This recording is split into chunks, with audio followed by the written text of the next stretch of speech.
Hi everyone, welcome to our channel. ఈరోజు ఎంతో టేస్టీగా ఉండే కమ్మనైన ఎగ్ పుల్స్ ఎలా చేయాలో చూసేద్దాము.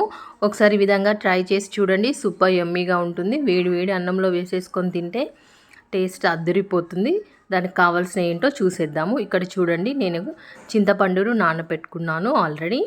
ఇక్కడ ఆయిల్ తీసుకున్నాను. ఆయిల్ కొద్దిగా వేడైన తర్వాత జీలకర్ర 1 స్పూన్, ఆవాలు 1/2 స్పూన్, అలాగే ఒక 2 పచ్చిమిర్చి, అలాగే ఇలా క్యూబ్స్ లాగా కట్ చేసుకున్న ఆనియన్స్ని ఒక 4 మీడియం సైజ్ ఆనియన్స్ని అయితే తీసుకున్నానండి.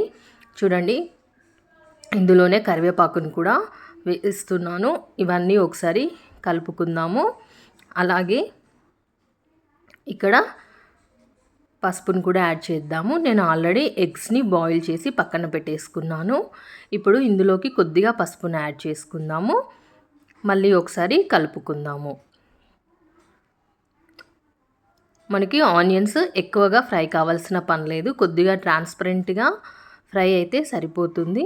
ఇందులో ఒక సీక్రెట్ మసాలా ఉందండి. అది వేసినట్లయితే సూపర్ టేస్టీగా ఉంటుంది ఎగ్ పుల్స్ అనేది. చూడండి, పసుపు వేసాం కదా, చక్కగా ఇలా కలుపుతూ ఫ్రై చేసుకోవాలి ఆనియన్స్ని. ఇక్కడే మనము టేస్ట్కి సరిపడా సాల్ట్ని కూడా యాడ్ చేద్దాము. తర్వాత లాస్ట్కి ఒకసారి చెక్ చేసుకొని సరిపోకపోతే యాడ్ చేసుకుంటే సరిపోతుంది. ఇప్పుడు 1 స్పూన్ సాల్ట్ని అయితే యాడ్ చేశాను. చూడండి, ఒకసారి కలుపుతున్నాను. ఇంకా కొద్దిసేపు ఫ్రై అయితే సరిపోతుంది. ఆనియన్స్ ఎక్కువ ఫ్రై కావాల్సిన పని లేదు. ట్రాన్స్పరెంట్గా అయితే సరిపోతుంది.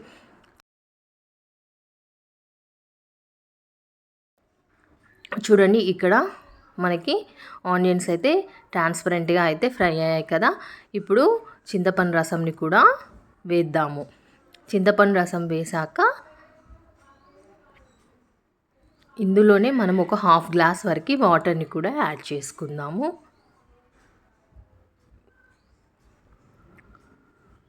చాలా సింపుల్గా చేసేసుకోవచ్చు. చాలా టేస్టీగా కూడా ఉంటుంది. చూడండి, ఇక్కడ ఒక 1/2 గ్లాస్ వాటర్ని కూడా యాడ్ చేస్తున్నాను.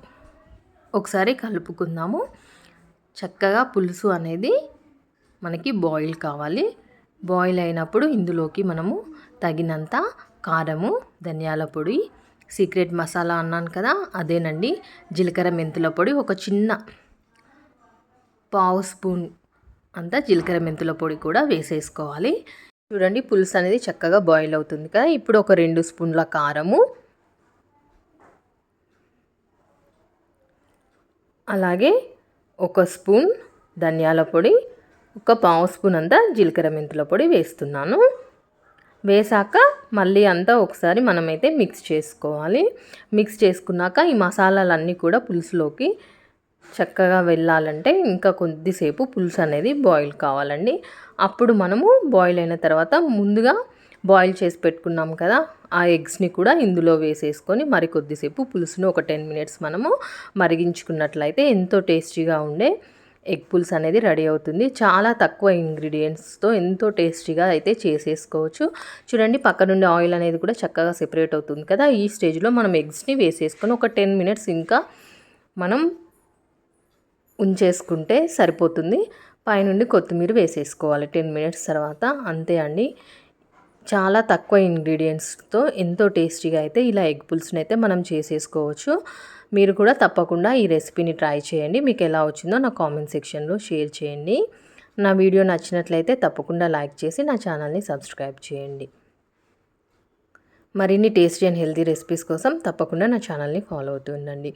ఒక 5 మినిట్స్ తర్వాత మళ్ళీ ఎగ్స్ అనేవి మళ్ళీ నెక్స్ట్ సైడ్కి టర్న్ చేసేసుకొని ఇంకొక 5 మినిట్స్ బాయిల్ చేసుకుంటే సరిపోతుంది. చూసారు కదా ఎంత చక్కగా ఉందో కర్రీ. సూపర్ టేస్టీగా కూడా ఉంది. పక్క నుండి చూడండి, ఆయిల్ అనేది చక్కగా సెపరేట్ అవుతుంది. పులుసు కన్సిస్టెన్సీ కూడా థిక్గా ఉంటేనే బాగుంటుంది ఎగ్ పులుసుకి.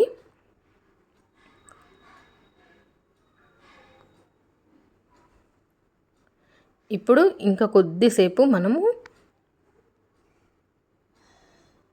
ఉంచుకుంటే సరిపోతుంది.